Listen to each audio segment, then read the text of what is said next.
नमस्कार, मैं आपके साथ सौरभ कुमार और आप देख रहे हैं हिंदुस्तान की बुलंद आवाज़। आज हम आपको दर्शन करा रहे हैं अयोध्या के सबसे ऊंचे मंदिर के, श्री राजद्वार मंदिर के। और हमारे साथ आज मौजूद हैं श्री राजद्वार मंदिर के मुख्य पुजारी जी नंद किशोर पाठक जी। पाठक जी, स्वागत है आपका। जय श्री राम। पाठक जी, इतिहास बताइए इस मंदिर का। ये राजद्वार मंदिर भगवान राम का राज दरबार। कभी त्रेता युग में जो भगवान राम का या राजा दशरथ का जो महल था, वो यहाँ से लेकर के राम जन्मभूमि, राजद्वार से लेकर राम जन्मभूमि तक एक महल हुआ करता था। अच्छा। ये उस महल का मुख्य द्वार था इस स्थान पर। अच्छा। द्वार पर हनुमान जी बैठे थे, जिसे आप हनुमान गढ़ी के रूप में देख रहे हैं जी। ये द्वार था। तो अयोध्या के एक नरेश थे, राजा दर्शन सिंह। राजा दर्शन हाँ, राजा दर्शन सिंह ने इस मंदिर को राजद्वार के रूप में स्थापित कराया, भगवान राम के राज दरबार के रूप में। और द्वार पर हनुमान जी बैठे थे, जो आज हनुमान गढ़ी के रूप में। और इसी राजद्वार और हनुमान गढ़ी के बीच से जब आप अंदर जाते हैं तो आपको सबसे पहले दशरथ महल, 100 मीटर की दूरी पर दशरथ महल, यानी महल का वह हिस्सा जहाँ राजा दशरथ बैठते थे, वो आज दशरथ महल के नाम से जाना जाता है। दशरथ महल के मात्र बगल में ही 50 मीटर की दूरी पर आपको कनक भवन मिलेगा। कनक भवन राम और सीता का स्थान है, निजी स्थान, निज स्थान। हाँ, माँ कैकेयी ने सीता जी को मुँह दिखाई में दिया था राम और सीता के रहने के लिए, जिसको मध्य प्रदेश के ओरछा नरेश के राजा ने एक मंदिर के रूप में कनक भवन मंदिर बनवाया। आप देखेंगे कनक भवन में केवल राम और सीता का दर्शन होगा आपको जी, वो भी राजसी वेश में। बिल्कुल ठीक। दशरथ महल में आप राम, लक्ष्मण, भरत, शत्रुघ्न सहित राजा दशरथ के दर्शन होंगे। आप राजद्वार पर आए हैं, यहाँ आपको राम, लक्ष्मण, सीता, हनुमान जी, ब्रह्मा, विष्णु, महेश, दशरथ जी, कृष्ण भगवान, सभी देवता। राज दरबार का अर्थ यही होता, सभी देवता, सभी देवता। ये राज दरबार के रूप में, दशरथ महल राजा दशरथ के रूप में, और कनक भवन राम और सीता का महल। और आप दशरथ महल के जब पीछे जाएंगे, लगभग 150-200 मीटर पीछे, तो राम जन्मभूमि, भगवान राम की राम जन्मभूमि, जन्मस्थली जिसको कहते हैं, जिस स्थान पर भगवान पैदा हुए, यानी कभी वो त्रेता युग में कौशल्या भवन रहा होगा।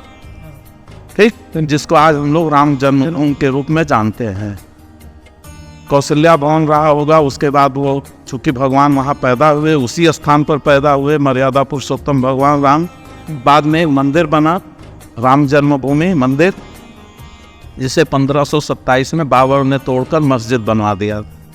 500 साल विवादों में चला। 9 नवंबर 2019 को फैसला आने के बाद पुनः भव्य राम मंदिर का निर्माण हो रहा है। उत्तर प्रदेश के मुख्यमंत्री माननीय योगी जी और माननीय प्रधानमंत्री जी ने बहुत अच्छा कार्य किया। हिंदू सनातनियों के लिए ऐसा अवसर जीवन में शायद ही कभी किसी को मिलेगा, जब भगवान राम अपने नए और भव्य मंदिर में स्थापित होने जा रहे हैं। मैं आपसे ये पूरा एरिया रामकोट क्षेत्र, यानी मैं आपको बताया ना, राजद्वार से लेकर राम जन्मभूमि तक इतनी दूर में आपको 5 बड़े मंदिर मिलेंगे। राजद्वार, हनुमान गढ़ी, दशरथ महल, कनक भवन और राम जन्मभूमि। इसको आज भी रामकोट क्षेत्र कहते हैं। ये पूरा भाग ये रामकोट क्षेत्र। आप इधर उत्तर दिशा में सरयू बहती हैं जी।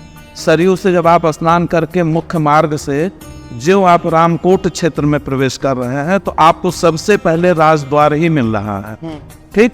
और राजद्वार के ही बिल्कुल समानांतर हनुमान जी का मंदिर, हनुमान गढ़ी। भगवान राम ने हनुमान जी को आशीर्वाद देते हुए कहा था, तुम कलयुग के राजा के रूप में जाने जाओगे, चारों युग प्रताप तुम्हारा है, प्रसिद्ध जगत उजियारा। हनुमान चालीसा में भी स्पष्ट लिखा हुआ है, राम द्वारे तुम रखवारे, वो तन आज्ञा बिन पसारे। भगवान राम के राजद्वार के रखवाले हनुमान जी। ठीक, क्लियर हो गया।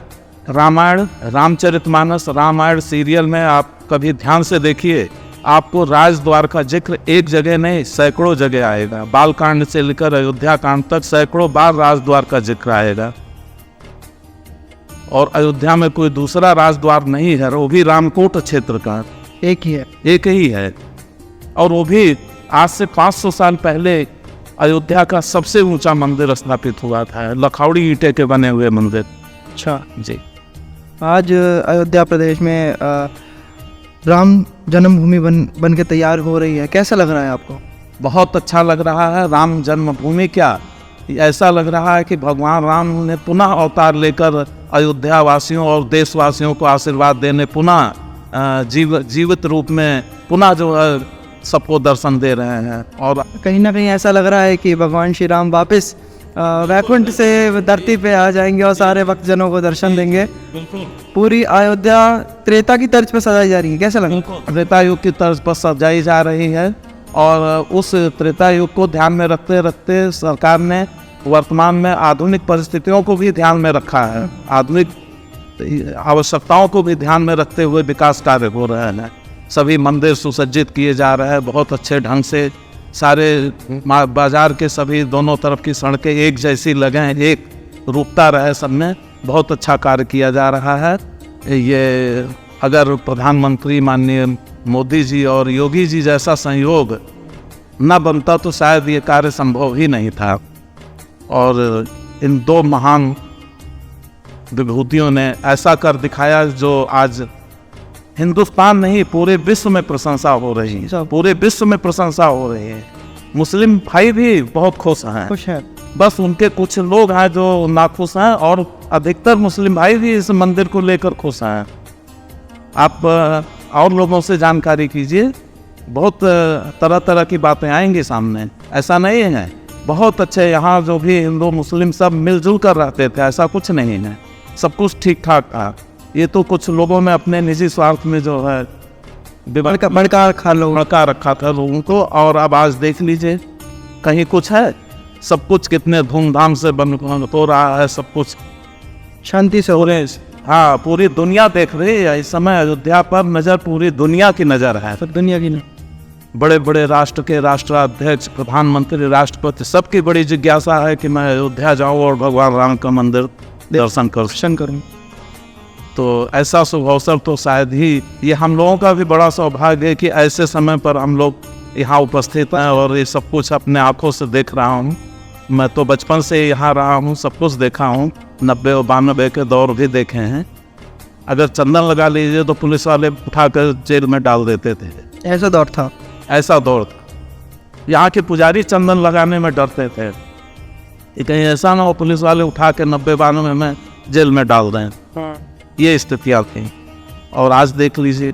तो आपने यहाँ का खून खराबा और मारकाट भी देखी है? जी जी, अपने आँखों से देखा हूँ, वो भी दौर देखा हूँ, आज का भी मैं देख रहा हूँ। बीच में 28 साल मुकदमे में चला, उसको भी मैंने देखा, 92 से लेकर 2019 तक सारी परिस्थितियों को।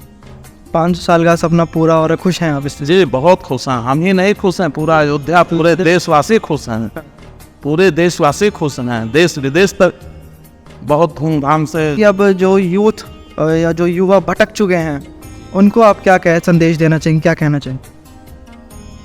जो युवा भटक चुके हैं मैं उनको यही कहूँगा कि भगवान राम से प्रेरणा लेते हुए अपने जीवन को आदर्शमय बनावें और अच्छे ढंग से व्यतीत करें। भगवान राम ने मर्यादा में रहने की सीख सबको दिया है।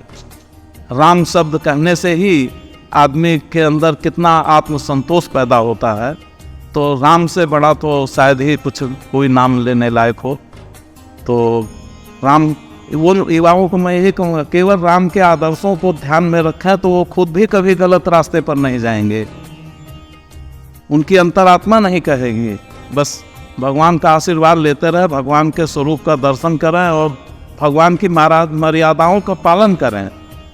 केवल दर्शन करने से नहीं, भगवान ने जो मर्यादा दिखाई है उसके अनुरूप चलने के लिए वो खुद भी सीखें, कभी भी जीवन में समस्या नहीं आएगी। अगर युवा भगवान के चरणों पे चलेगा, चरण कमलों पे चलेगा, तो वो ग्रोथ उसे मिलेगी, ऊंचाइयाँ मिलेंगी जिंदगी को, जीवन की सभी ऊंचाइयाँ प्राप्त करेगा।